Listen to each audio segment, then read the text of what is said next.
Ahoy sailors, and welcome back to Captain's Draft 4.0 by Events DC. We are now moving into game number 4. It is Vici Gaming that leads the series with a dominant win over Team Secret in that last match. We're back once again with our beautiful panel here. Boys, a quick one in game 3 of this series. Yeah. So a couple of defining moments. I think old 11 has been, or young 11, 11. Whatever he wants to be. He's young right now. Owning today. He owned that game. He got 2 solo kills. Every rotation was great. He killed the carry later.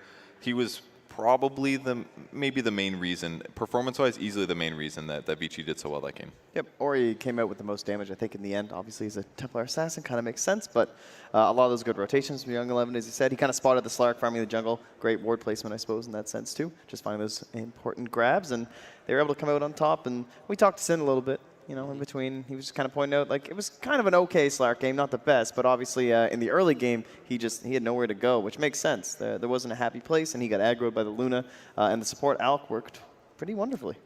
I mean, I don't even think the Alk mattered that game, to be honest. Like, in the lane, I mean, though. I could. In the lane, it was okay. It's tanky. It's got a stun. And Slark doesn't work well in a tri-lane. Like, he needs at least level 2 before he gets damaged. He has poor stats himself. And an all-melee tri-lane at that. It was all-melee. Triple melee is pretty brutal. If they had somebody other than Omni, Omni's not the best support. It kind of works in a tri-lane, but it's not great. If that was like a damage-dealing, disabling support, maybe like, I don't know, Avenge or something that amplifies the other 2 heroes, it could have worked out, I think. But you can't have Slark with Omni and Sand King. It was a little too weak tri-lane-wise. I got aggro tri-laned.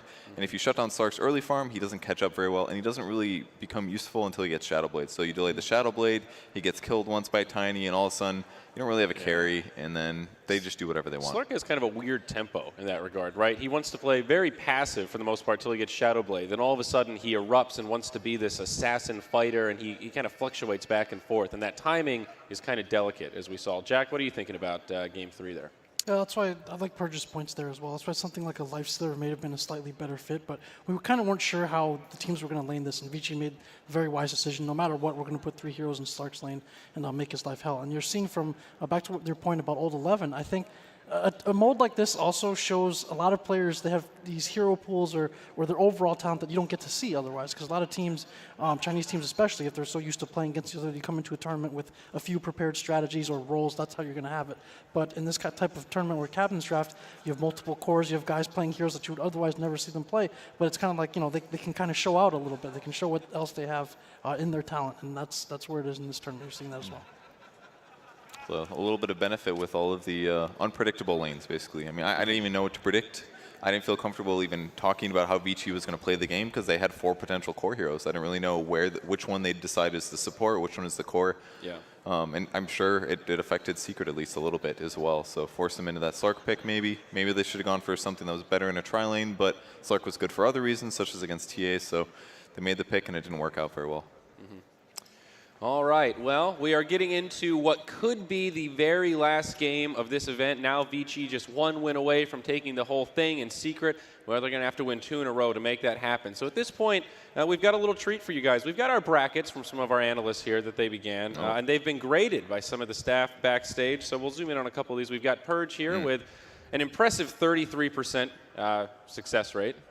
I mean, putting in percentage is not really fair because once the streak is broken, you're going to just fail all the way. Nothing's fair here. Well, Purge, it may make you feel better to see that Trent Pax delivered on a 25% win rate. Maybe a small round of applause for our Canadian analyst Thank here. you. Thank you. Thank you, guys. He needs the morale support. Well done. And, of course, myself and Jack, well, our brackets are completely correct right now until a winner is determined in this series, and then we'll know who the actual... see the proof. Correct. They're being held backstage. Oh, I'm sure. They're locked up, so there's no tampering. What is this percentage? They're real. That's unfair. That's like weighted points. There's like 4 points for grand finals, 2 points for each semifinal. I mean, what did you expect, Purge? This grand finals panel is all about flair. I don't know, I'm going to have to check the math later. I'll talk to the teacher after class. Okay, great. Well, folks, we've got one more content piece for you guys, and of course, that is the prize that Trent Pax has in his hand there, the Mighty Plunger. The prize is for the last place in our prediction standing. Can we pull up that bracket real quick and just take a gander at what the current standings are for the predictions? Because things have changed. We've missed a couple game to game. You might as well hold on to that one. Oh, Trent. I am out of the negatives. Are you? Wow. I did it. Good for you. Yeah, no. Well done. Thank you. Thank you. Still behind guests and Slack. And you're still this as I am. zeroed out, buddy. That's I'll great. get you soon, Blake. The only way you break ties. You need to win this game. Secret has to win it, and then you have to get it correct the next game as well. So you need 2 predictions, and Secret has to win. Perfect. Can I just go personally ask Blake what he thinks, and then we can bring down the guests? Yeah, just put them on and be like, Blake, we're going to need you to vote on this panel. Just nothing else. Just. You know, they let me pick out the trophy, so I made sure to get a good one. That one doesn't look good. No, it's perfect. Look, it even extends out a little bit here. No, it's functional. It actually came in a set, too. It has the brush and everything. You know, I'm sure so when I'm you good get to home, go. that'll really impress the wife. Oh, yeah. She'll be like, look what you got. I brought you something. It's a plunger. Perfect. All the way from the state's capital. I'm going to get it signed. It's one of them fancy American plungers. Where's the plunger invention story? We need one of those. Which Canadian that our next invented the content piece? plunger? Slacks, we have an idea for the future. So speaking of Slacks content, we've got one more for you guys, and it's another rendition of a historic American tale, this time told by complexity. Well, hello, I'm Chef Josh, and I'm going to tell you the story of the Midnight Ride. You fucked up already. You're fucked supposed up. to say, I'm blank and I'm blank. And Yeah, this- we do. We introduce. You don't want to introduce both? No, you do the introduction before. You know what I mean? All right. Hello, I'm Chef Josh, And I'm Kyle. and this This is is the a story midi. of the Midnight. This is the story of the Midnight Ride. Hello, I'm Chef Josh, And I'm Kyle and this is the story of the Midnight Ride. of Paul Revere Yeah, my boy Paul. and William Dawes. You forgot to say. Hey, William nobody Dawes. cares about him. So my boy Paul. All right, you just let me take you way back. All right, Paulie, as you What know, year I was like to this? call him. It was just way back, somewhere in the past. So my boy Paulie, he was like a mailman of sorts. But this was back way, but there's no mail cart. There's no they're driving on the right side and throwing some stuff at you or whatever. This is on a horse. All right, this man would ride, not drive, from state to state. Did they on a call it horse. driving? I think they called it driving. Yeah, back then. yeah, You would so drive your train of horses. So theoretically, if he was on a horse, how many horsepower would you have on the back of a horse? I believe it's roughly 1 to 1.5, depending on how many apples you feed him before departure. So the militia was preparing to am I allowed to swear in this? Yeah. They were preparing to fuck up the British real bad. And the Earl of wherever the fuck in the Northeast was like, hey, those rebels, they're doing some naughty stuff. They've got weapons, okay? And they had already... They had it all stored up there already. Yeah, Like, exactly. They were stockpiling everything Exactly. in that area. And Revere was sent out to warn the citizens that like they would soon be invaded by the yeah, British. not really invaded, but more they were gonna just start roughhousing a little bit and say like, where are your guns? And this was before Americans had the right to bear arms. So not only did they all have to wear long sleeves, but they couldn't just have guns on them. And he set out to warn them that this was going to happen. And in addition, there's some theorizing that he wanted, they wanted to make sure Sam Adams, notable American patriot and brewer of great beer, thus, shout out to Sam Adams, Boston Lager, which is where, I think this is where this whole thing, far away could theoretically just mean like 20 miles because he's on a horse. No, it was a while. I think it was a while. Like 50 miles? I think, yeah, something Okay, like that. cool. Something hefty. The world being Boston at this point, that the British are coming. it was Did you know, Concord. is that, that's, Yeah, that's what pretty he much said, what right? happens, yeah. But anyway, he goes past this ship, sees they're coming. Did he get his boots after or before? I would assume before. Probably. So he goes over. Didn't his wife give him his boots though? Yeah, but she also gave him a stern talking to about leaving his laces untied and throwing them across the living All area. right, well, wrap it up. We're going on for a long. I figured, Slacks, you can utilize this. Chop it Wrap up. it up for you. He hung up 2 lanterns. His boy William took the land route. They warned the leaders. The word spread. And then a few years later, we kicked the British. They kicked their ass. And that's the story of Paul Revere. I can only imagine that's exactly how it happened. Again, a big thank you to all the teams for indulging us and engaging in the creative mind of Sir Action Slacks. And indulging us a little bit too much, that one. I think, Yeah, but- big thanks to our editor, Travis, who cut out the other 25 minutes of their story. So, that was great. No, he's done a great job boiling down a lot of wild ideas into some pretty digestible content. Apparently, that sound video that was less than 2 minutes, that was a good 4 hours of footage that he whittled it down to. So there was a lot of sound effects. That's a lot of being moaning and utilized. groaning in the Yes. old museums around here. Yeah, absolutely. So, all right, we've got players coming back onto the stage, boys and girls at home and in the audience alike. Game number 4 set to get underway soon. How we feeling, panel? Is the energy flowing? Are you excited to see Secret come back and bring us to a Game 5? Yeah, I mean, they've been in striking distance. Last game was definitely the most one-sided. The first match they played got a little out of hand. But I think the pattern over the matches so far is that Secret is definitely they don't have the upper hand here against Vici Gaming. I think Vici Gaming looks stronger, so they've got to change something up, maybe adjust their drafting style, stronger lanes, something like that. Maybe try and aggro drive their own. I'm not sure, but it's not quite working out. The pattern doesn't look good for them so far. Yeah, absolutely. How you feeling over there, Jack? You could argue, well, if you go back and look at Game 1, you could argue that Vici has looked like the better team in all 3 games. I mean, that's a big conclusion to draw. I don't want to go that way, but it feels like Puppy has to come up with something, a really good pick or synergy out of the draft to give him an advantage here over Vici. Vici's been executing very well. And 11 really in this tri-core role has really gotten to show things that you would see less of in Captain's Mode games. I think he's been really impressive, as you guys have both pointed out as well.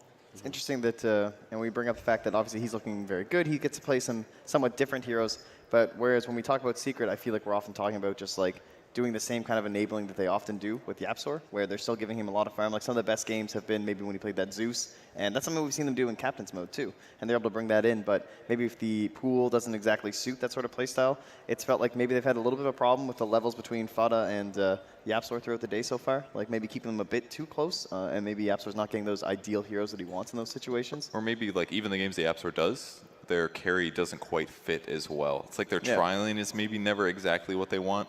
There's not a lot of teams that do it, right? It's not really anyone else that gives so much to their position 4 at that point in the game. It's just something Secret's kind of become renowned for. Maybe just giving him mid super early. He gets a couple kills. You always see him sniping them with the Fade Bolts. So if you don't have the other cores to maybe make that situation work, that could be a way that inherently their strategy is weaker in this mode. I mean, something else that really could have helped them is if they brought a Sentry Ward to the lane. Their small camp got blocked by an Observer Ward. They ended up blocking the large camp to prevent Vici Gaming from pulling to it, but if they have a small camp, that's 100 experience every time it spawns. So it's not going to completely change the laning stage, but maybe Sand King gets fast level 2, maybe Omni gets fast level 2, and they turn things around. Definitely possible. So there's lots of little things that could still impact them, even if they have heroes they're not necessarily happy with. Yeah, I think I'd really like to see Secret just pick strong laners this game. That last match felt like it got so out of control so quickly because they lost grip within the first 10 minutes. You know, that was really the beginning of the end.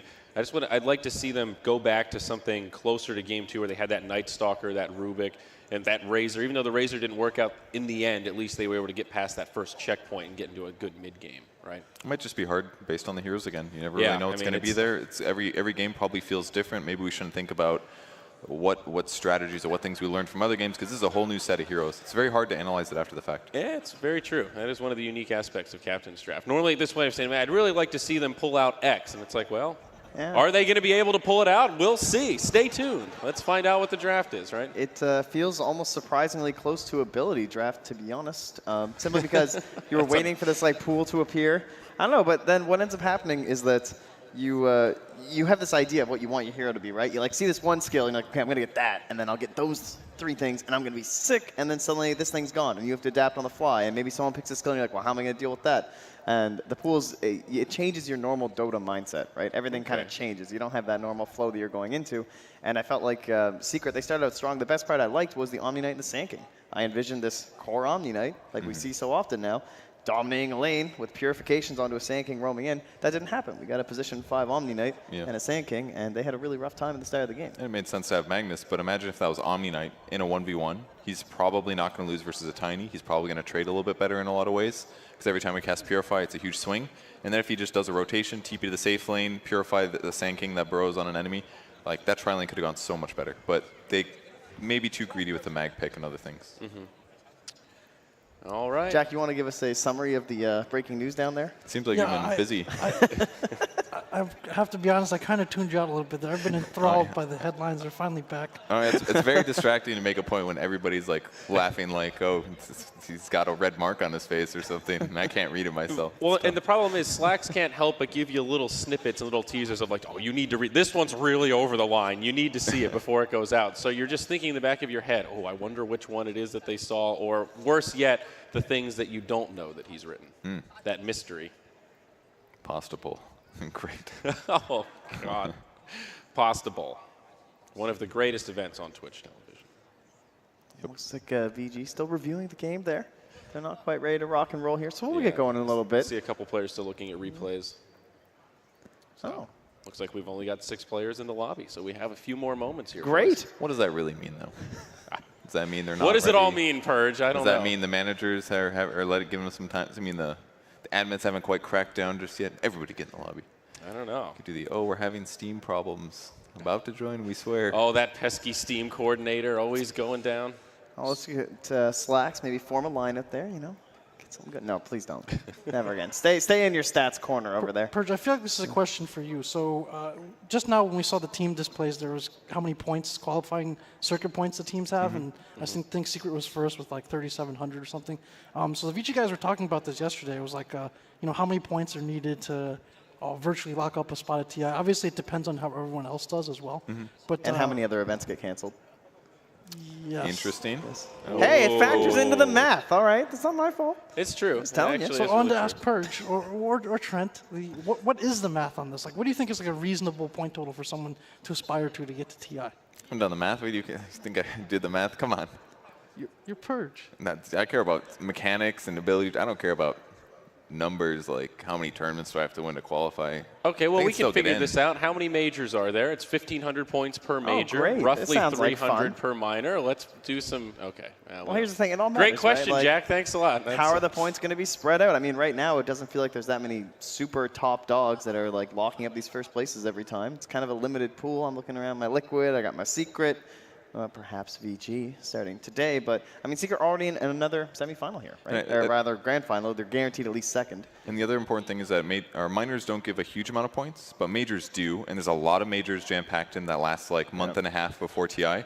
You could have a team that goes on a hot streak. I know it'd be unheard of to like win 3 tournaments in a row or something, but there is a possibility for someone to go on a crazy streak. And get top 3 at 3 tournaments. And wasn't also discussed they'd be more valuable near the end of the year, or was that something that should be more majors? No, I think it's all predetermined and broken down. They knocked that off. Yeah. That was I mean, the I do know. I think one of them is. Isn't one of them like 2,200 or something? Yeah, the one of them because has a bigger more prize money. pool. Yeah, I think it's one of the PGL ones. There is a minor that is 400,000 instead of 300,000, and it's 400 points instead of 300. So prize pool does affect the amount of DPC. I'll tell you, if I'm Secret, I'm feeling pretty good. Yeah, I mean, Definitely. absolutely. So much of the year is left. I mean, they're losing the series by a little bit, but you know, it's still getting second place is still really impressive. I think they're on a good track. Sweet, sweet TI. That's what it is for everybody, though. Yeah. You know, I look forward to TI. It is all cool, year. though. It's exciting that this is the first season where we can really see that story progress throughout and kind of see the rankings shift as we go from tournament to tournament. Up until now, it's always been kind of a mystery which teams will be invited, how many teams will participate, and this year we have a little bit of a better idea going up to it. It's kind of cool. I like it as a way to punish teams that reform all the time versus encourage teams that stick together. It's a better way than maybe let the roster lock situation. There was not maybe enough flexibility where they need to rotate one player, maybe 2. Yeah. This allows that a little bit better. Oh, all right, ladies and gentlemen, thank you for sticking with us. It is game number 4, Vici versus Secret. It could be the last match of the event. Vici needs 1, Secret needs 2. What do we got? No techies. That's pretty real. It wouldn't matter anyways. You know, ever since he left the couch, not there. Yeah. 10 seconds So remaining. Medusa, Razor, Lycan's in the 5 game, seconds remaining. Pudge, Io, Earth Spirit. There's quite a few strong heroes. Quap, Puck, Death Prophet, Ogre. There's a lot of good position heroes fours. this game. And lots of good supports, too. So 5 and 4, not really an issue. Mid, not really an issue either. Razor, Puck, Medusa, all good options. You've got a Queen of Pain and Death Prophet, too. Offlanes are lacking a little. There's like Underlord, Bristle, Yeah, get that Radiant like team probably. ban. Darkseer, I suppose, but maybe lacking in offlanes. This is a really nice pool. Yeah. Maybe carries a I little think bit low. Queen of Pain is going to be the one that falls into that category of probably doesn't get banned, but will be first or second picked. Yeah, absolutely. I'd put her on like the Shadow Fiend level. Works pretty much any lane. Has good core potential, can adjust. And one of few heroes that really works well against Razor, as we've seen. Nyx counters so many heroes in this pool, too. Would have been an excellent first pick for Team Secret. So a couple other heroes that stand out here. The first 10 is seconds remaining. Ember Spirit. Again, I think if you get rid of maybe Puck or 5 Lion or take it seconds yourself, remaining. there's not that much that can really threaten this hero. Obviously, like he becomes hard to lane at some points, but he can have a really big impact in the game. The other hero that stands out is Tide. I think we've seen Secret first pick Tide in a pool before. Again, like he kind of limits he's a really good one-on-one matchup against most of these heroes. Maybe not against Razor. That's something else that probably be high value, but also limits kind of the safe lane pool a little bit. Okay. And we have our Ogre once more too, so we talk about enabling cores that maybe don't typically do so well. He's there, and in the same vein of the Ember Spirit, having heroes that maybe, those specific counters, Sniper kind of fits that same bill. If you don't have the right guys to get on top of him, he can obviously become quite a problem throughout that mid game. A duo that is kind of long forgotten about, the Wisp and Whistleback, kind of sitting up there at the top. A blast from the past that might fly under the radar potentially. It really depends, I think, on what cores you have. Yeah. If there's a lot of lockdowns or silences or something like that, if you can stop him from turning away from you, then yeah. He's not that scary, but in the right game, he can be good. He was used effectively at least once so far. Yeah. So now they either get Tide or Ember. The mid one Ember. So still a little lacking on offlane heroes, I guess. Darkseer, Tide, Clock, Bristle. The Sniper ban indicates that they might want an remaining. early Razor or Medusa in this draft. Just for the lane advantage, 5 is what you're seconds thinking for the remaining. matchup? I mean, Medusa also fitting into that same category as the Queen of Pain, really highly sought after mid, similar to the Shadow Fiend. Yeah, it's true. Even if the Ember looks like he's like kind of an okay mid game, you still have to find him a lane. Slark found that problem last time. So if those heroes are left, Ember can't actually do anything through the mid lane. Yeah, he takes some time to come online, but I think he still has a slight advantage over the Slark in that comparison, where you hit level 7 and you still have a decent amount of burst damage. If you get some support, Slark still needs a little bit more. And they take out the Tide. Okay. Okay, that makes more sense. It's a lot safer to pick Tide, I think, than just like the straight up Ember. Radiant team picks. Oh, there it is. The Medusa. The Medusa. No big surprise, especially because they're on the dire side, so they'll have the advantage of doing the Ancients and the camps that are nearby. So very safe opening. I think another reason is that if you decide to ban either the Medusa or the Razor, then one gets snatched up by the other team. 10 But now with the seconds Tide, remaining. you have the option of taking the other one if you'd like. So Razor, and then 5 we talked about the seconds offlane pool. remaining. Puck is also still in there. Would not mind grabbing those two for Vici. And the supports are still pretty open, so no real rush here. Radiant Surely team Earth Spirit's picks. one of the better supports. But another nice adaptable first pick. Team secrets. Turn Oh, that's good. Okay. Take them together. Smart. For mana drain reasons as well, very good against Medusa if you're survivable enough to stand there and drain the blue. A lot of control in those two heroes. Kind of takes away any sort of like Ember Spirit shenanigans 10 as well, just in case they found a seconds way to run the both, but seems unlikely with Medusa at this point. 5 seconds. Yeah, and again, without remaining. that line there, enables it to run it themselves without Yep. too much hard lockdown to worry about. That would also be the case for Queen of Pain. I think Secret might be gravitating towards the Rubik, and there he is. The Yapsor Rubik back. again. Good start so far. The puck on the line. Good hero for the defensive null field against Puck and Line, and also just amazing spells to steal in those team fights. And with him gone, the Earth Spirit you mentioned, probably one of the best position 4s. 10 It seconds does remain. remaining. Also pretty classic up against the Puck. Actually, maybe if Puppy could play kind of a more 5 poverty Earth seconds Spirit, remaining. it is just such a renowned counter to the Puck. There's also that Winter Wyvern hiding down at the bottom, a support we haven't really talked about too much. That's true. And still Queen of Pain. Talked about her earlier, but surely is always a bit of a focus. I feel like Secret could use it a little better. Maybe let Medusa be the upfront person, and then she can jump in at the right moment, do a lot of damage. And there is flexibility too to give it to Fada, or just leave Radiant it to mid team one. picked. But there he is. That's hype, man. Oh, one of mid one's best heroes. Played it so well early on in the tournament. Not fun to be Puck against that hero either. The Searing Chains. I think you almost have to take it here, otherwise I almost guarantee that VG would snap 10 it up. seconds remaining. And both teams have gone for that instant grab in a sense too, so they were kind of both a 5 little bit seconds guarded, but remaining. it will be Team Secret who dive in. I don't know if they'll fully commit to like that Iron Shell, Ember Spirit. I don't know if it's necessarily that great. It'll depend on the matchup for the Darkseer in the lane. Feels a little bit too limited for mid-game strength, I guess, until Medusa gets like Scotty. So what they could do, they could still get the Razor and have that bully lane Radiant presence they did team last pick. game. DP can. I like that. She'll be survivable. She does a lot of damage. So good pick with the Earth Spirit. So Yep, pairs nicely with the Lion. Great roamers, a lot of kill potential as they scale upwards. So Secret doesn't have a huge amount of single target kill potential right now, so the Death Prophet kind of works. So even though Vici Gaming's draft is slightly squishy, I think it can still work out pretty good against theirs. So maybe if Secret gets like a, I don't know, would be a good single target. Maybe something like Clockwork feels good to me. A little bit of space control could help kill like Lion or Spirit Death Prophet. Keep Death Prophet away from her teammates, maybe. It feels like Secret has a pretty good insurance policy in the late game. They just need somebody to help make some space and buy them that time to get farmed. I feel like this is probably a Clockwork here. A couple heroes that supports that he does fairly well against, and then being able to create that terrain and kind of protect his Medusa as well. Yeah, I think it's either that or Disrupt Venge initiation too. myself.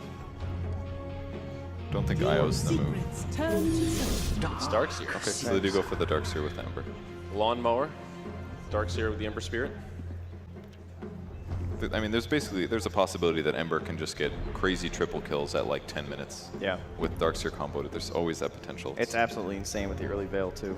10 It goes that way. seconds remaining. It does a silly amount of damage. So we still just need our 5 puppy hero here. seconds remaining. I kind of agree with Purge. I like the Venge, though the Warlock is also an option. A little sustainability and some nice team fight. Yeah, it could work. Like having a way to just break up those big team fights could be really Shaker. helpful. I think I agree. Shaker It feels could kind be of good. okay in that traditional, like, PPD way. Yeah, I think they have a lot of options, really. It helps that Vici's heroes are not super survivable. Poverty Shaker. So, like, there's utility. You can save your allies with Warlock. You can interrupt them with stuns. There's certainly a lot of options. And our Shaker will give them better team fight than the other two. Not that Rock isn't good, but if he gets like an Echo Slam on Earth Spirit +1 or Lion +1, that's probably going to be a one team fight. Vacuum Fissures is such a Yeah. simple way to set up fights. And Vacuum usually makes Final it pick, Morphling for Vici Gaming. All right, a little change of pace. How do we feel about the Morphling? Okay, well, he fits that same bill of those heroes that maybe need that certain control element or something, or certain counters. And he, of course, has been nerfed as the world was pleased. Right, But no more morphing through still a very stun. strong hero in pools like this. And the only stuns are what? Earthshaker, so. And much. the Rubik Lift. Oh yeah, that's true. So predictions, Jack, we're going to start with you as you are leading the leaderboards. What do you got, buddy? Who's taking this? I'm going to have to... I like Secret's draft more, but I think Vici's going to win this game. All right, Purge? I think I'm going to pick Vici for... I think I like their draft a little bit better. I feel like the Morph is a nice pick. They're going to have trouble dealing with it, and if he gets a little out of hand, he can't kill Medusa, but he can deal with the others. Gonna go with my boy Darkseer. Handle on over to Secret. See if they can get it done. All right, I'm going to go for Secret as well, partially because I want this to go to a Game 5. That's really what I'm looking forward to. Again, we've got two beautiful casters to take this one away. It's going to be Sunsfan and Cinderin for game number 4. Okay. Sunsfan here, Cinderin. We got a Morphling, I think for the first time on main stage, if I'm not mistaken. Kind of been, we talked about how we thought it was a bug that he wasn't even showing up in the game. But obviously not the case. Or at least Gaben has something to say about that. So we will be seeing him this time around. What do you think about him in this specific lineup? I think this is a really good Morphling game. Great last pick from Vici Gaming. They seem to just get some really good heroes out of the pool. Obviously, in this case, since the change to Morph, he can get killed pretty quickly by a Blink Echo Slam. But this is a position 5 Earthshaker. And that hero might not get a Blink Dagger until minute 25. If he's buying wards instead of Yapzor, this will take a very long time to come online. So I think Secret might actually have to play the Rubik as a 5 this game and give Puppy a little bit more farm, at least until the Blink. So I like the Morphling pick. I think Vici Gaming's lineup is good in this game as well. And I'm kind of with Jack. I like Secret's lineup too, but I think just from what we've seen today, Vici Gaming has just looked stronger. I mean, it's 2-1, and in the first game they kind of threw it away. They looked better in that game as well. So we'll see if Secret can prove us a bit wrong in this game and pick it back up. So of course, when Morphling first came out, since they remade him, or at least his ultimate, Rubik broke a lot of games. I'm expecting that to not be an issue here. If he steals Morph, is there anything cool he can do?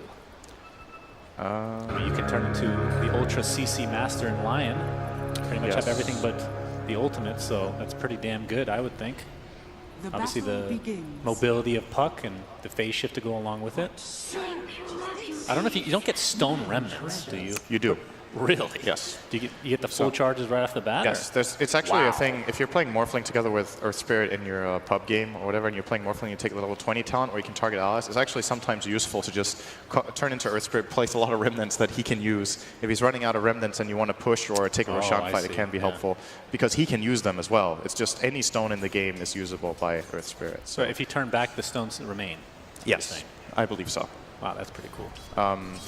Speaking of Earth Spirit, this is a pretty classic matchup, the Rubik versus Earth Spirit as supports. There's a couple of things to mention. First of all, Rubik, of course, a great hero at countering Rolling Boulder. You roll in, you get lifted, and you can get tossed into the tower. Speaking of which, we're actually going to see a little toss on looking for the Young 11. He'll jump away. The other thing, of course, is that Earth Spirit is probably one of the absolute worst heroes for Rubik to play against from a spell steal perspective. All of the spells are garbage. If you steal the sounds, you can't. There's no stones for you to use with it. If you steal the roll, it's pretty bad. Oh, mid 1, taking some good damage here from Lanham and Young 11. They're actually going to commit for this quite a bit, forcing a TP from Puppey. They could be in trouble now. That's a kill. Puck taking a lot of damage. Fissure coming in as well. Young 11 will be first blooded by Secret, and the pressure is on as Lanham attempts to get out. Yaps are trying to get in front so that Rolling Boulder will have no effect. But TP support, of course, Young 11 already spawning since it is very early in the game. So first blood goes the way of Secret. This is something you often will have to do when you're safe laning an Ember. Like, you have to be there with 2 supports for a bit. The hero's innately really weak in lane, and therefore they have rotated their Shaker up here.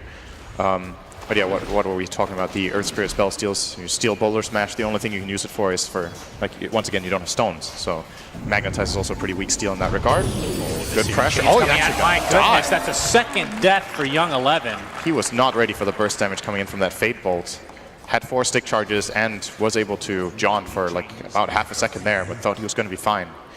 Got caught off guard. And Ori picking up an Invis rune. Of course, you're talking about how Rubik not great against, as far as stealing spells against the Earth Spirit, but of course if he does get Morph. How easy is Morph to steal? It's pretty instant cast, and then depending on what spells you've stolen as the Morphling, can just make sure that he can't take that ultimate from you, right? I mean, I guess you can just cast Morph and then very quickly activate Attribute Gain, right? Then that's true. That would be the one Rubik would steal, which Rubik also likes that one. So it's kind of nice to go max strength on Rubik. Don't go full agility.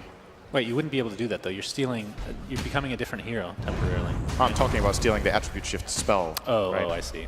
Yeah, you can still steal that, right? I mean, that's the dream. You can. I love doing you it. can, Yeah. right? Yeah, absolutely. Why not? You used to do that at least. I don't think you that just was go full strength and you're like that the rest of the game. It's great. Have you seen the? It's one of the most watched Dota videos. The I think. Sunstrike in base over and over. Yes. No, not that one. Oh, okay. Never go full agility. Yeah. Have you seen? That's the one. Oh, okay. Yeah. Telekinesis. Puppey looking for a fissure, but he's going to get impaled first. There's the Hex to follow. Lanham and company should be able to take him out, and they do. Lanham will be the trade with that last sleight of fist coming out for mid 1. So a 1-for-1 trade.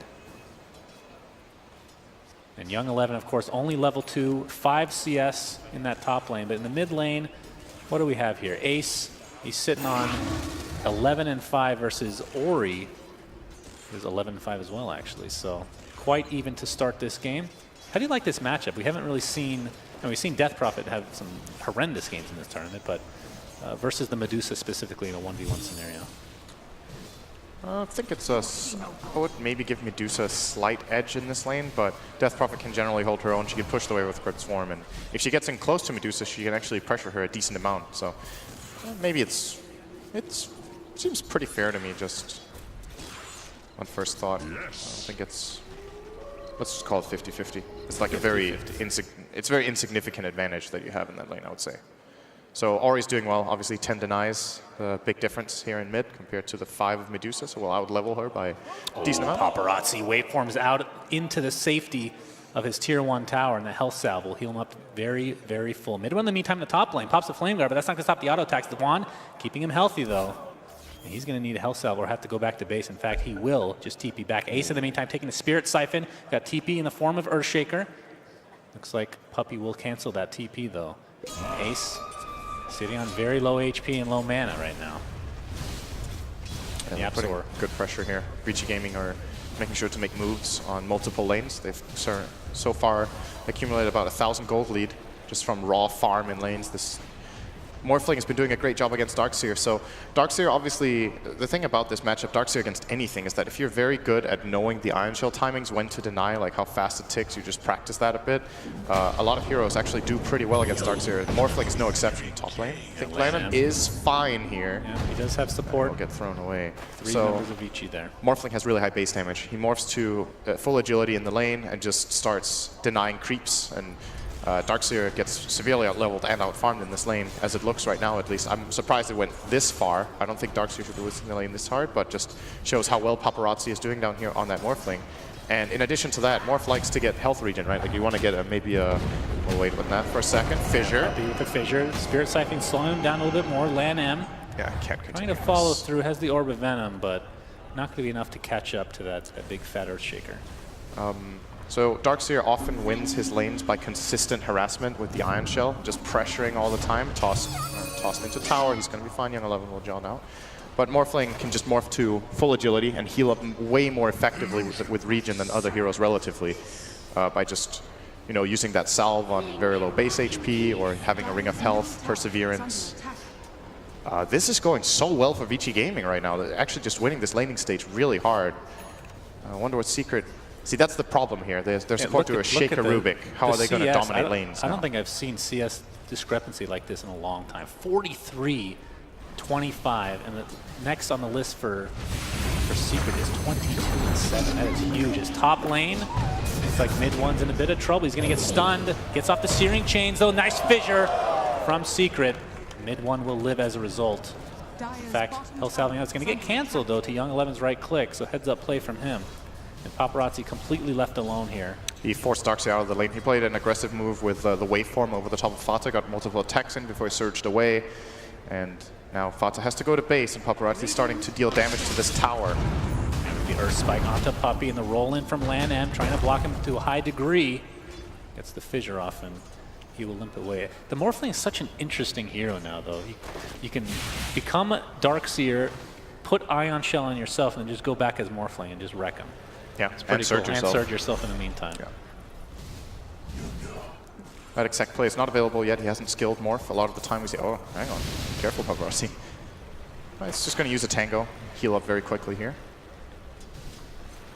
But yeah, most of the time we see Morphlings max out the Attribute Shift and the Waveform first, and then secondarily maybe 1 point Morph on level 9 happens sometimes, but a lot of the time we also see them skill Adaptive Strike instead. Yeah, so sneaks into the jungle. I don't think Paparazzi had vision of that. Not sure if they can actually get any kind of a kill potential here. No mana to speak of onto Fata. And of course Telekinesis is available, but Paparazzi is very difficult to kill. Of course you can't change your stats while stunned anymore, but of course, how many stuns are we looking at? For Shaker and Rubik. And neither of which are really that long of stuns. Of course, Stone Gaze, if you can somehow get that off. That's how bad a reaction time do you have if you get Stone Gaze? Sometimes you don't notice, that hideous woman. That's in your games. Well, hearing an Exorcism. Double damage up, Exorcism popped. What? Did really nothing. For no reason, but it's gonna go they could go for this bottom tier 1 as a result. Go down. Could have Paparazzi take this tower a bit if they want.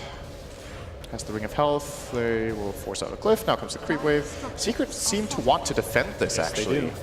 Ace still with that double damage. Big Mystic Snake clearing the wave. Fata ready to go Fissure on 2. See, doesn't look like Vici wants to pursue any further, though. They will roll out to safety. 2K lead for them right now. Young 11 has the coil in his repertoire now. Mid one still not level 6 in this lane. So can't take advantage of the mobility that comes with being Ember Spirit. And YapzOr, like you said, kind of a greedy support in general, but maybe this game can't really afford to do that. We'll have to remain, it kind of remains to be seen whether that's actually going to be the case. Puppy right now, of course, at the bottom of the net worth. I think it's a substantial margin. I really think it's a problem for Secret this game if they don't get a blink on Shaker. There's some games in the past we've seen poor Shakers do a lot with Fissure. I feel like they need Echo Slam this game to win fights. Like the Morphling will be way too big of a problem if they can't reliably chain stun him with that. Fissure is great, but do you feel like they can burst this Morphling during a Fissure and maybe a Rubik lift perfectly chained? I don't think so. Not later in the game anyway. It's going to be too tanky. Yeah, most likely. So Well, Remnant's online now for mid 1. So see if you can use that in an aggressive manner to get some kills for Team Secret. As who's happy with this right now? Obviously, you're talking about Vici having the advantage early on in this game, but does Secret still feel comfortable going forward, or do they need to start getting a little bit aggressive? Of course, Puppy's not even close to the blink dagger, as we've alluded to over and over, but do they need to get more aggressive in these engagements? I think so. I feel like mid 1 is the hero that can equalize this game with a couple of good plays from the Ember. They can get something done. I think he wants his level 7 at the very least, maybe even his level 8 before he starts moving, though. Actually, trading with Young 11, forcing out the coil. Yeah, of course, one of the few abilities you can get out of that pretty easily, as long as you're not silenced. And you go in the bottom lane, receive the... Oh my god, Morphling gets destroyed. The telekinesis into the waveform. Okay. Could not attribute shift in time. I was not expecting that kill, but he's playing with Full agility. fully out maxed agility. Yes. Maybe a little bit cocky. You know, you can maybe have 10 strength more than that, and then you don't die. Secret take advantage of the greed. Good kill for them. They're going to start doing structural damage too. They have a siege creep with this wave, so pretty much perfect timing. But I don't think Vici are going to just let them have this. Landham is in position. Morphling will respawn soon and TP bottom. And that should be the end of it. They're actually not even trying here. He's going to XP. He's going to be surrounded here. Puppy's going to find him. Gets silenced, though, thanks to the waning rift. Young 11, no coil for 19 seconds. He's going to get Searing Chain. Has to use Illusory Orb to get out. Fissure won't hold him long enough. But yeah, I agree. If Puppy's able to get that Blink Dagger at some point, that's when you can actually start chain stunning to a more consistent manner, at the very least, because that's kind of their issue right now. TP top Rubik, cancel Seen it. a lot of canceled TPs Yeah. the last few games. We have. It's I feel like Vici's kind of philosophy around playing the games, what it looks like. Fenrir just leveled up on that creep that Puppy killed. Thanks for the ult, bro. Didn't get to use it though. Oh, bottom lane again. Yeah, Paparazzi. But Paparazzi immediately 2,700 health. Thank you for that, Gabe Newell.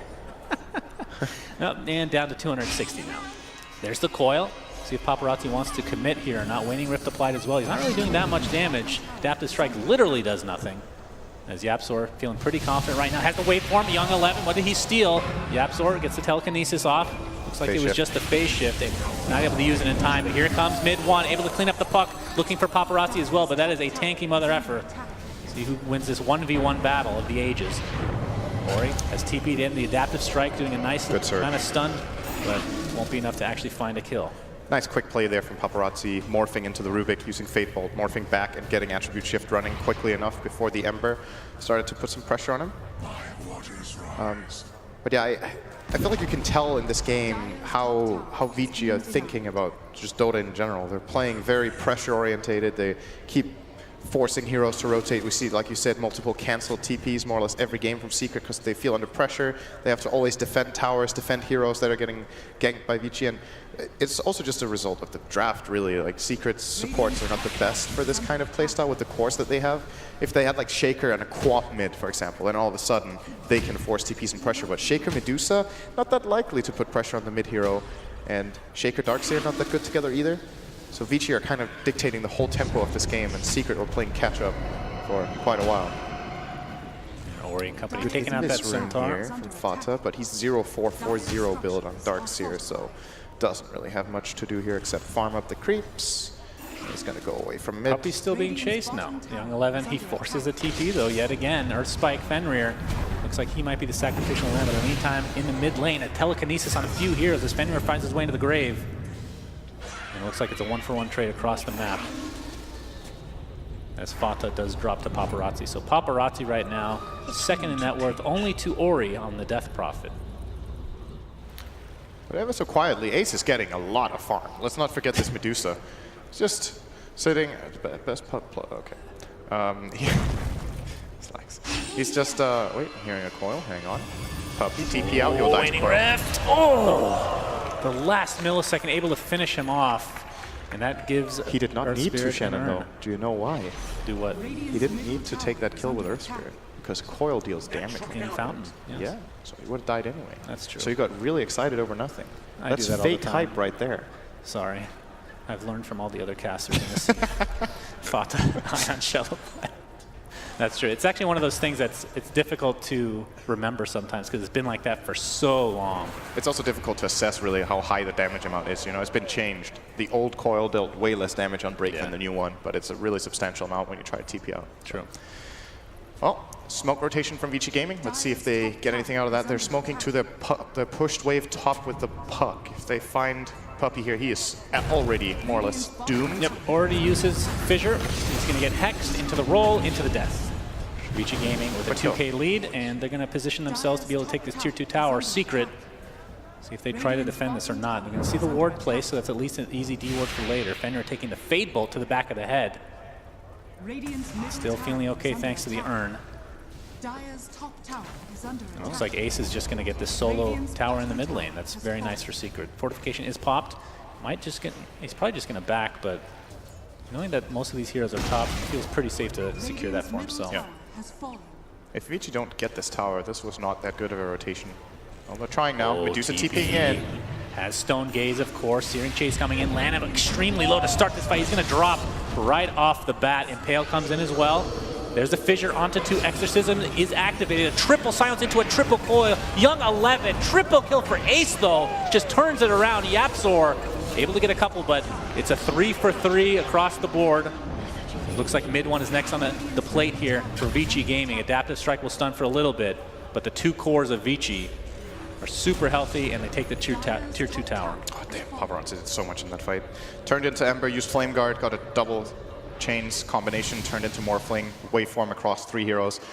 That fight for me was all the Puck and Morph combining in the beginning. Secret had a great start to it. They got the Earth Spirit kill almost instantly. He got 1 stun off, but nothing to go with it. No silence, no magnetize.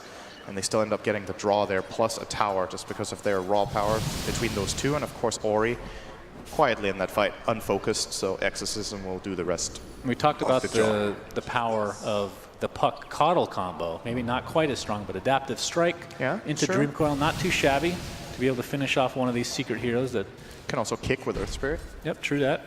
You got a couple of abilities to be able to reposition heroes, always helpful to have.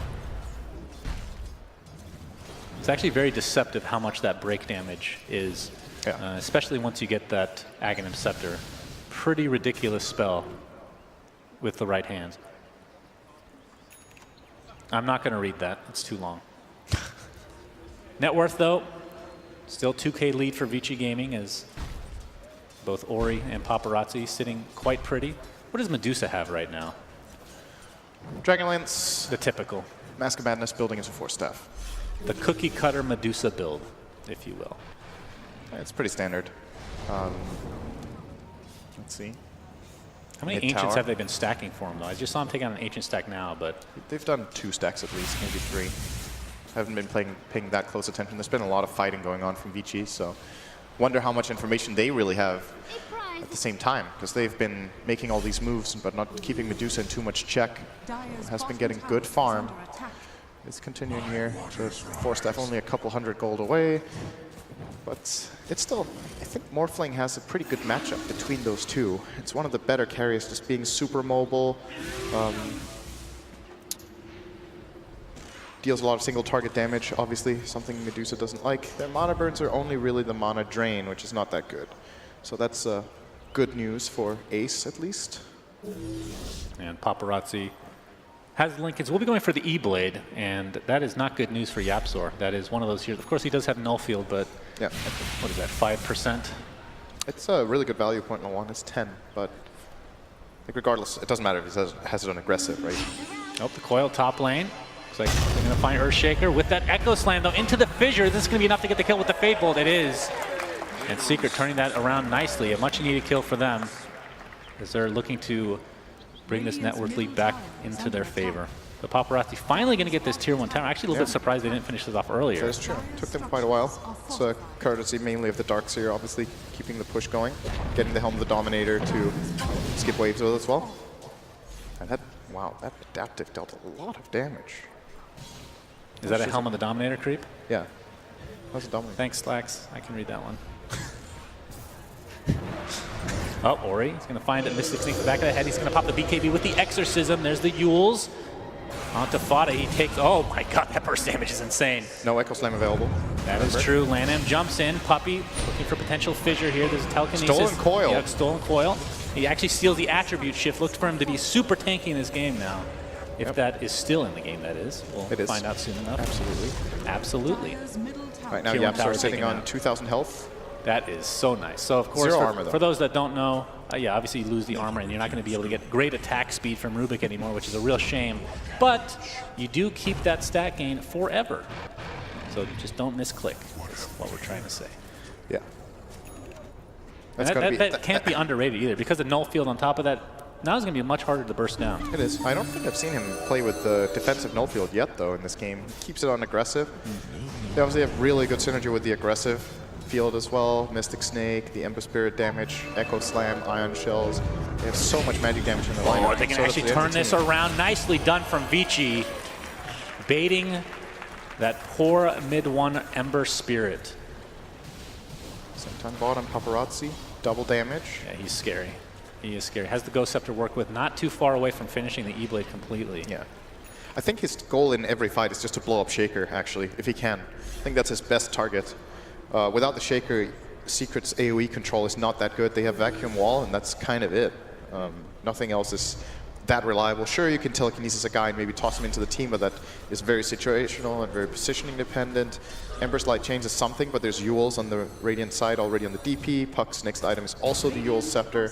Earth Spirit's next item, you'll never guess, it's also a Yule's Scepter. And Lion has 60 gold, so he has a bit of way to go. But he has a smoke, he's fine. Easy peasy. 2 ops and sentries on him. I wonder if Vici want to Exorcism for the next Roche here, actually. I think they're in a position of power now where they can kind of enforce that play to happen. And if Secret run into them without good vision, could be in trouble. But Puppey's Blink Dagger, of course, has been available now. Oh, nice deny by Ace. Wrecked. Denies the ward. No XP for you, no gold for you, Fenrir. But still, this puts Vici in a very good position here around the Roche Pit. They're actually going to just go for it right now. So. Yeah, and Secret not very close right now. What level is Morphling able to take over teammates? Is it 20? 20, yeah.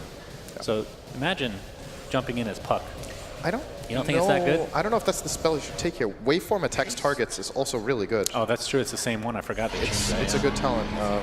Exorcism allows them to get the Aegis onto Paparazzi, so good luck killing him twice. Yeah, it's got Secret really position hard. themselves to maybe initiate onto Ori. This could be a big kill. He tossed the BKB immediately and the Yules. Exorcism still going. Lots of damage being applied to the poor YapzOr. He failed the Echo. He dies. Oh. Silence now onto Darkseer. They're just going to right-click him with that Spirit Siphon, and there's the coil to ensure that that will be a second kill going in their favor. And another stun coming in, this time on Ace. Gets off the Mystic Snake. How much is it going to help? Mid-1 and company. Slight to change back coming up. in. Oh, Paparazzi failed it. Not able to. Only level 2 slight. Oh yeah, that's true. That's difficult to actually pull off in that case. With Fissure Fissure. connecting.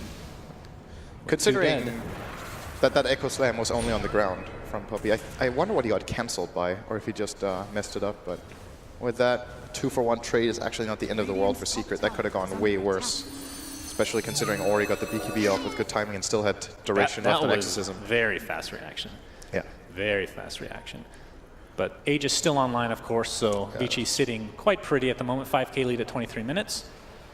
And so I guess in that case, I guess we should be expecting the level 20 talent to be the other one. The waveform attacks target. It's pretty damn good. It's not the worst target LI's game. Like you said, the bottom lane, speaking of Puck, mid-1, a lot of damage. Phase shifted completely. Fissure comes in. It's only going to connect on Fenrir, and that means mid-1 is now on the retreat. The coil will be applied again. Does he have an arcane rune or something? He just used that. Illusory Rod comes in, and down goes the mid-1 again, this time at the hands of Fenrir. Puppey looks to be fine as he ends in the fog of war. My goodness. Lots of burst damage from Vici, from several heroes, in fact.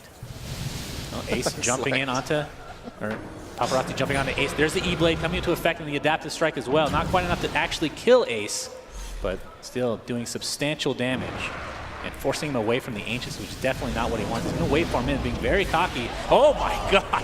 The wall into the Fade Bolt. He had a lot of agility, not a whole lot of strength, but that was just the Aegis. That wall illusion is dangerous as well. Got to be careful. If that illusion comes out, I think Vici need to kill it with Mana Drain or a couple of attacks. Yeah, get some farm here. Get some farm on that Darkseer. Oh yeah. Oh yeah, that's nice. That's a good illusion. Pretty strong illusion. Good, clean, young illusion right there. Still got some kick in him. Puppey, invis, wants to ward. He might try for, I don't know if they can set a fight up here. Yeah, Puppey, of course, with Blink. He's going to go for the enchant totem on the courier. Will get it. Nothing was on it, but still good experience, good gold. Yapsor steals Crypt Swarm. Gets the telekinesis off. Ace has Stone Gaze available if they want to try to defend this. So he took waveform and text targets. So yeah, no need to cover the. Which one will he take?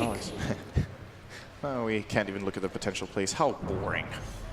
It makes the fight very confusing, so I'm kind of thankful, actually. You don't like two illusory orbs on top of each other? It's very difficult to cover. So Medusa, Scotty is almost complete. That is the one hero on Secret side that is doing well this game. Ace has a lot of farm, but he has a lot of weight to carry.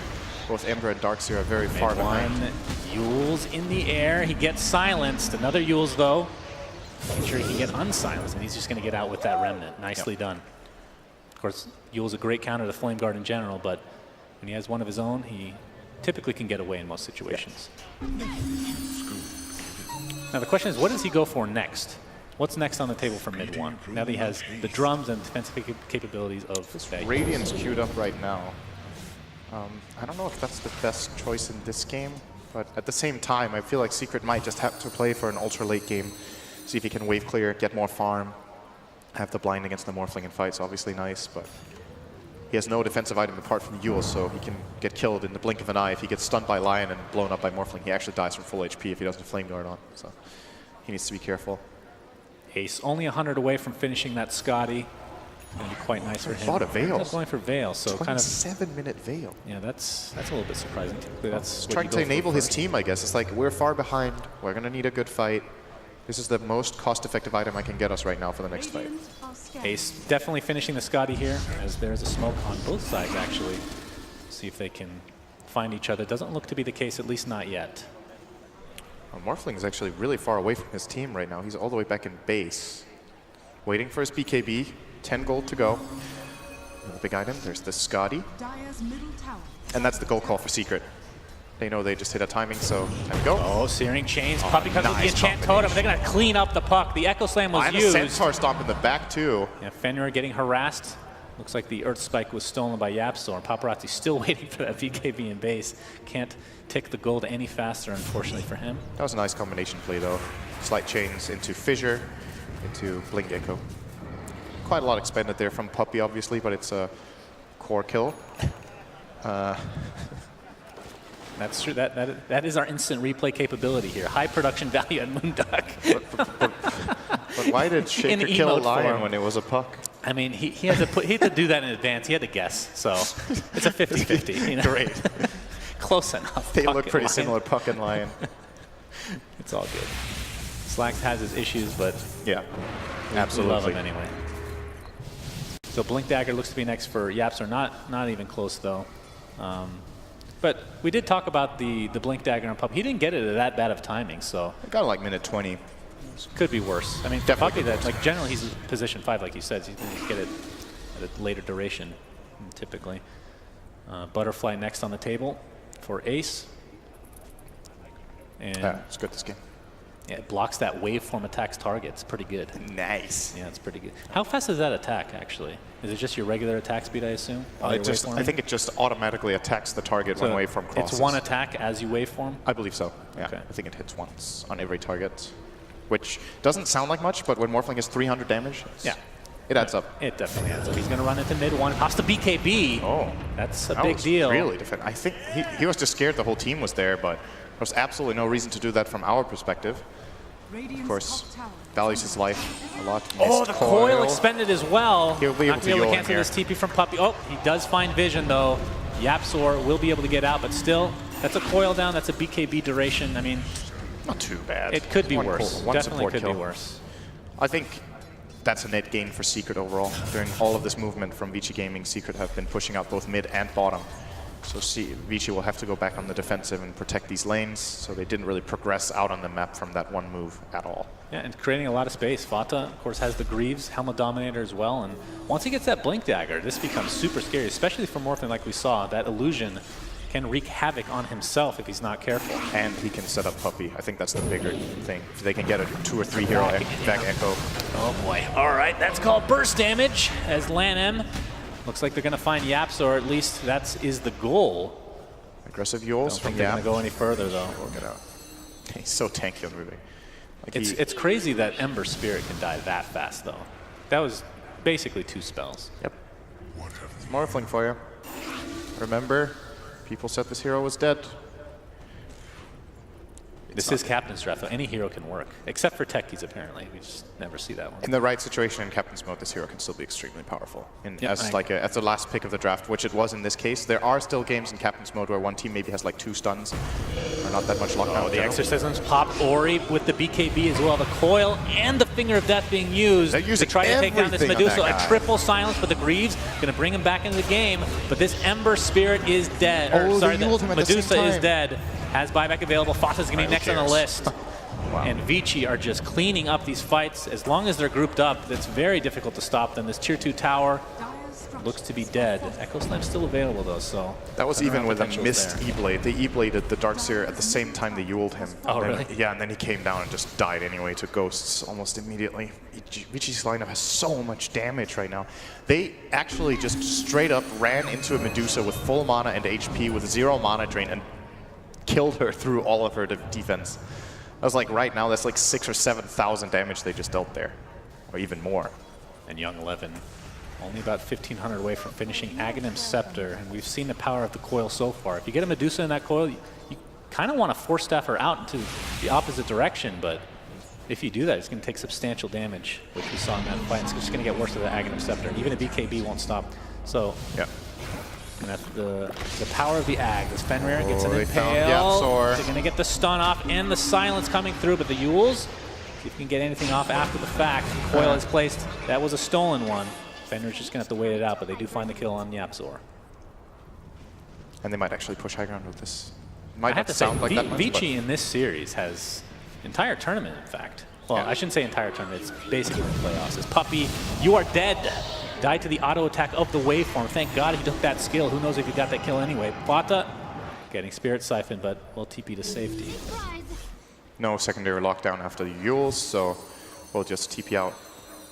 If Ori can somehow catch him with the Silence and then cast Spirit Siphon and save the Yules, that can be a kill next time, but obviously very difficult in the heat of the moment. Well, there's still going to be a tower for Vici Gaming here. This tier 2 is absolutely undefendable for Secret. They will have to resort to holding their high ground, and I think Vici will force them to. They still have their Aegis on the Morphling. They have the Cheese on DP, ultimate available in 10 seconds. This is a really good time for them to go high ground, especially if Morphling just walks a little bit to the top left and realizes that he can double his damage, but didn't find that. The crazy thing about this game is Vici, of course, with his 12k lead, Fenrir is by far the least farm hero in the game. Playing the position 6 right now, essentially. Yeah, there's very little on that line. That's what's really impressive about Fenrir as a player, how much he gets done with so little. It's a lot of experience playing years of position 5.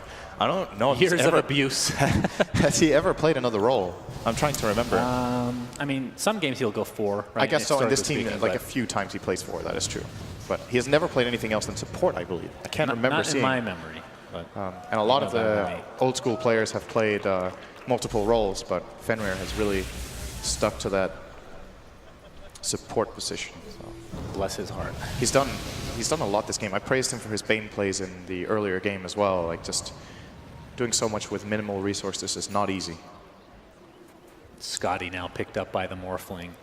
So he is going to hit like even more of a truck if he wasn't already. So strong now. Almost level 25 as well. I think in this game he will probably go for the 2 waveform charges. That's pretty strong. But the double adaptive can be good sometimes. Money changes hands. Actually, yeah, you could go both, I suppose. It's okay, Slacks. Take it easy. Just use that bucket if you need to. Ember, Spirit, and company. How good is the high ground for Secret? I mean, they have the Echo Slam, they have Stone Gaze, obviously, and the Vac Wall. They have the Wombo combo capabilities, but it's all about Vici Gaming grouping up to be able to allow something like that to happen. And so far, the way that they played in the execution, they found Yapzor again. Yapzor. He's going to get blown up. Not quite enough damage yet, but the crit swarm will finish him off. The wall comes in. It's going to hit the Morphling. Fata's going to pay for the price. As Echo Slam coming in, only hitting 2, one with BKB. That means Puppey will fall next in all likelihood. A nice stun onto Fata on the backside as well, as the Spirit Siphon and company is doing absolute work. Next on the list is the Ace Medusa, and this will be a huge kill for Vici Gaming, and they do so. Double kill for Paparazzi, and it's going to be tough to stop them. Of course, buybacks are there for no Secret. Waves. This full backdoor protection. They don't have a wave in base, so they might not even have to buy back the Medusa. He could still potentially take that, honestly. It's pretty rough. Can't do it without the ghosts, and they're expiring now. So he did go for the double wave form, by the way. Yeah. Very, very strong. Aegis Mouse only over that for additional information, Pipmuckle. You can see, not the talent, the buff he has with 2 waveforms. There you go. Dota tooltip modifier, number 4. Very nice. Absolutely great. That's good for the noobs to understand a little bit better. As this tier 3 tower is dead, mid-Rax looks to be next. Question is, will they be buying back on anybody? No Echo Slam right now. Medusa, of course, no Stone Gaze. The very least mid-Rax is Vici's. They're going to position themselves for the bottom now. They might give up 2 lanes to not buy back their Medusa here. Maybe they feel like they can't fight anyway. We'll see what their decision is. And this tower at the very least is dead. Puppey comes in with a beautiful fissure. They're going to blow up the Morphling, but of course that is just the Aegis. Ori pops the BKB. Looks like they're going to work on the poor Ember Spirit. Buyback was used by Medusa.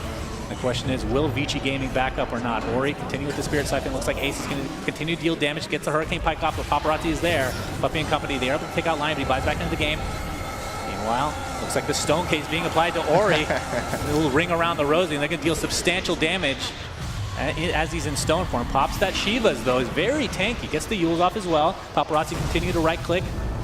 If they're able to take out Medusa, this will be game in all likelihood. It's going to be close. He's extremely low. Will they finish him off? They do. That is a dieback, but they do get Paparazzi. Nope. He's still at half HP waveform again. Puppey, very low, gets surged away, and they will finally get this Morphling. A triple kill for mid one, but a very expensive one at that.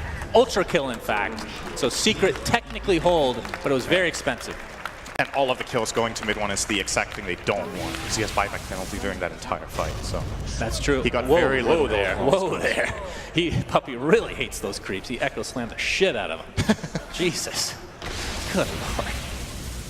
You might just feel like, you know, the next fight is not coming in 100 seconds with all these death timers. So it's like, even if that was a mistake, that's about as good of a mistake as you can have on wasting Echo Slam when the entire enemy team is dead. Yeah. But yeah, that was. He just wants to use it.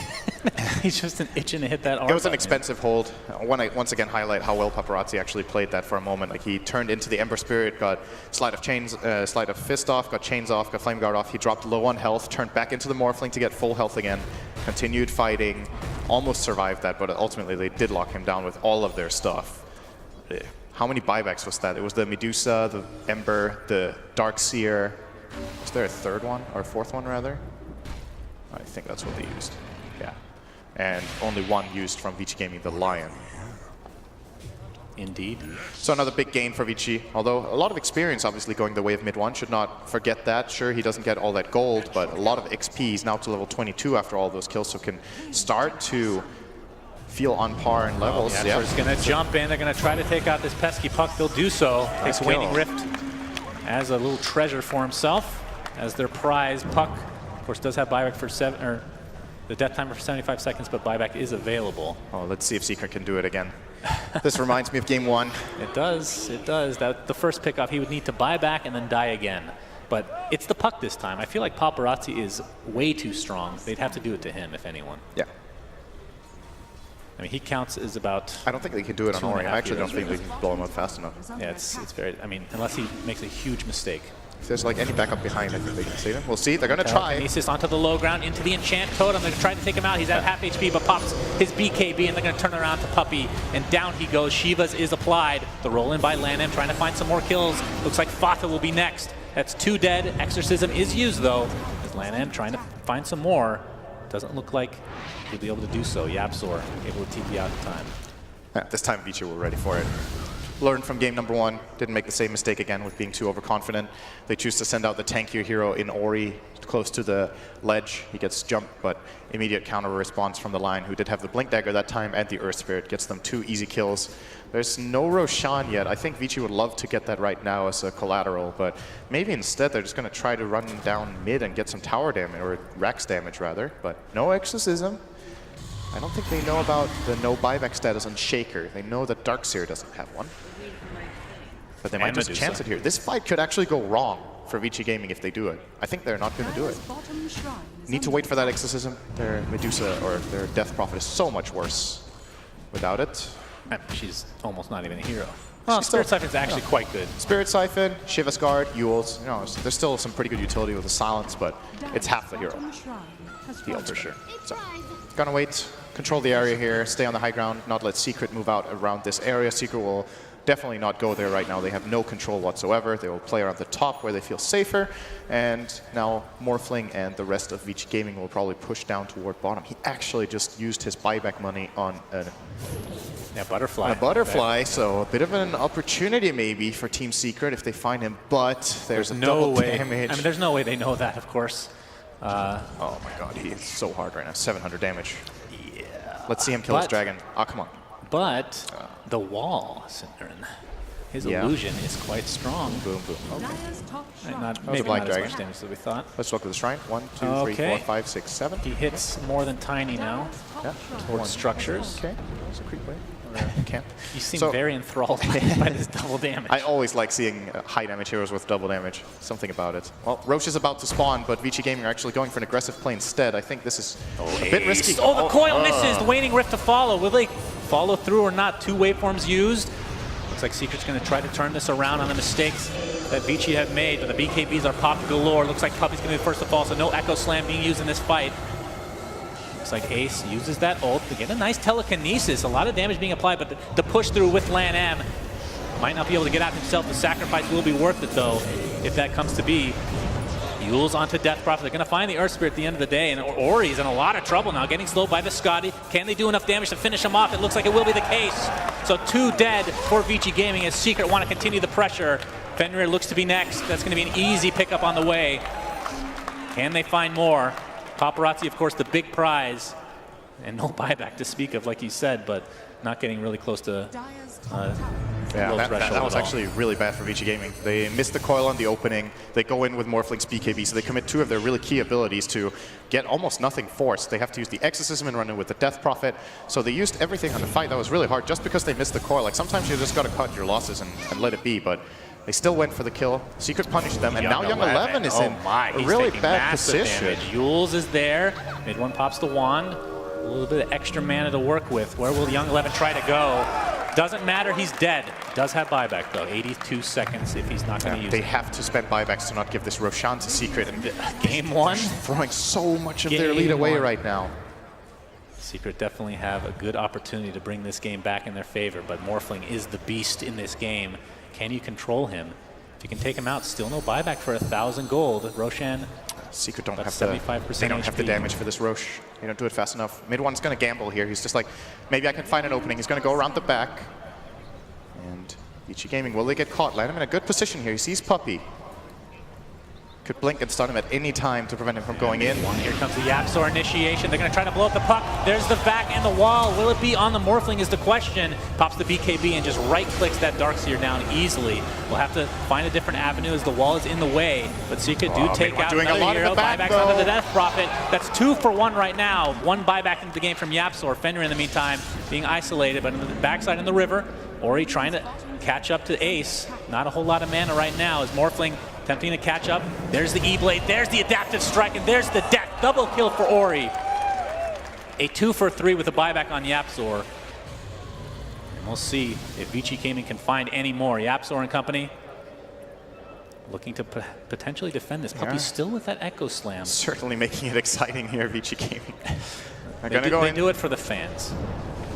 Ember's back. Ember is here, mid one, dealing tons of damage. Looks like Lion will find his way to the grave just barely with that Flame Guard. A nice kill for Secret again. Nice dodge as well from mid one. He's warming up now. Only 1 buyback in the game right now, by the way. This is when mid one is at his best, when he starts getting items on Ember Spirit. I think this is like his most comfortable position in Dota in general. Farmed on this exact hero. It's when he shines the most, and he's been doing a lot of work in these last fights for Secret. It feels like after he got that Mjolnir, it really changed his game.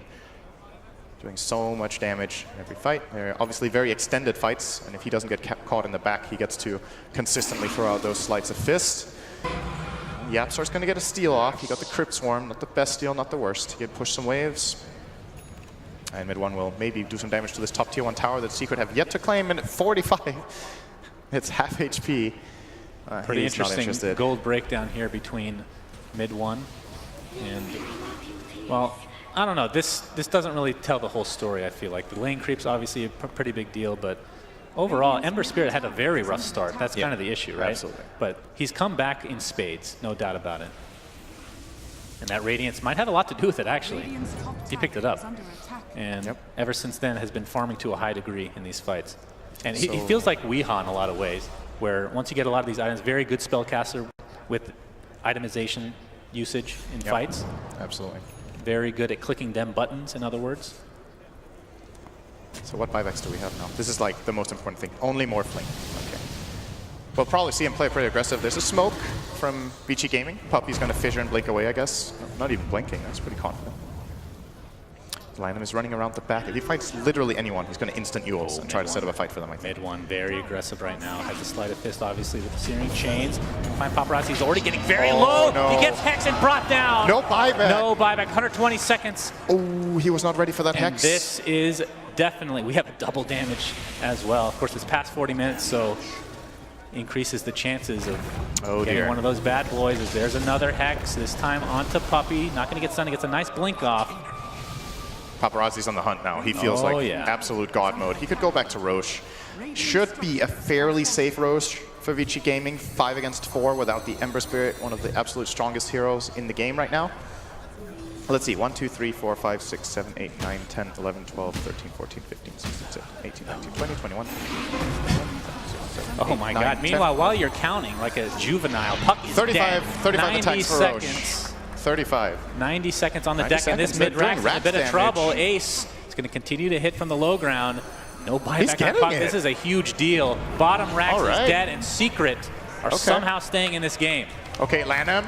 Lanham jumps in, gets telekinesed into the fissure and into the right clicks. Ace has to pop the stone gaze. Might be a waste. He's going to try to get out, but that TP is canceled. He gets turned into a stone, though, and into that wall as well. We'll see how much damage that illusion is going to end up doing, but it looks like they're going to bring down that very tanky Medusa.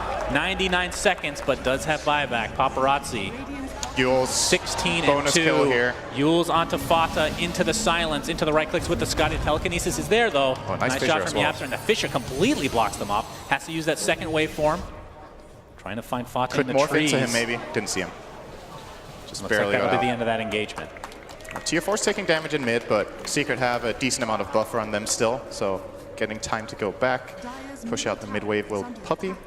How are they staying in this game? It's very impressive.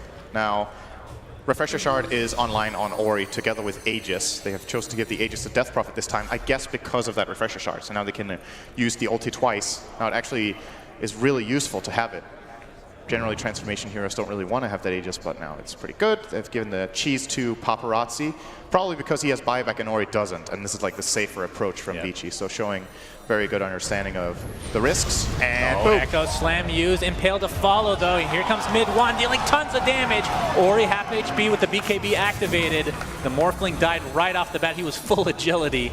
So they just found a great initiation for Secret. Now here's the Hex. See if they can find some more. Young 11, nice fissure from Puppy again. They're going to try to take, there's the Refresher. Ori pops the BKB. Young 11 with the nice coil onto 2 heroes into the crit storm. Here comes Paparazzi. He bobbed back into the game and he's dealing a ton of damage. Double kill for him. Puppy looks to be next on the list. That is going to be a 3rd kill from that buyback. Well worth it if you are Vici Gaming. And here's the buybacks now from Secret being used to full effect. 2 there.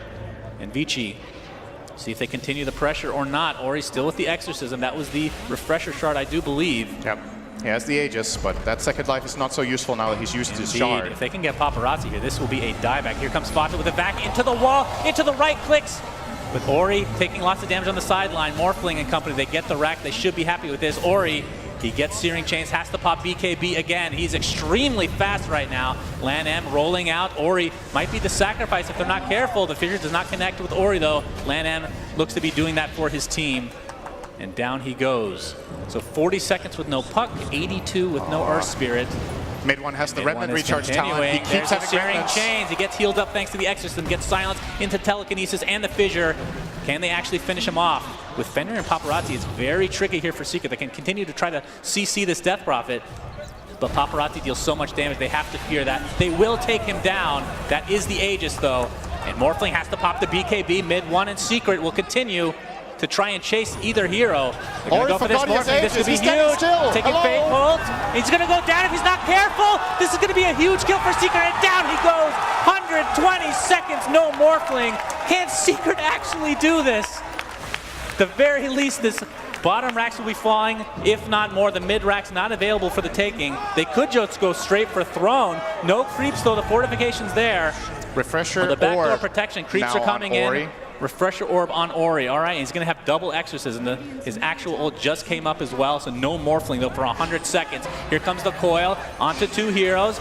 He actually stole it. Did the Rubik, and Ori's going to pop the BKB with that exorcism. Ace trying to kite him to a high degree. He's going to get stunned up. Can they bring him down again? There's the wall. He's taking tons of damage. There's a right click. There's the Echo Slam. Puppey takes him out, and Secret are going to force this to a game 5 some way, somehow. How is this possible? How? How, Cinderin? How? Explain this to me. Game 5 of this best of 5 will be coming up soon. My lord. Secret, from the depths of hell, have come back in 2 games. They should have lost all 4 games in this series. They should be 0-4. Instead, 2-2, forcing a game 5. Exceptional comeback. Like, I don't know where to start. It's always a combination of things, right? Like it's very similar to game number 1. Vici Gaming are in a totally dominant position. They have everything going for them, and then it's 1 or 2 key mistakes. But what's really impressive more than the mistakes is just Secret's ability to immediately punish and just ride the momentum in fights. It's 1 mistake turning into not 1 kill. They don't get 1 core. They get 2 or 3 cores. They force buybacks. They go and deal structural damage every time. They're just taking, you give them a finger, they take the hand. That's basically what happened in this game.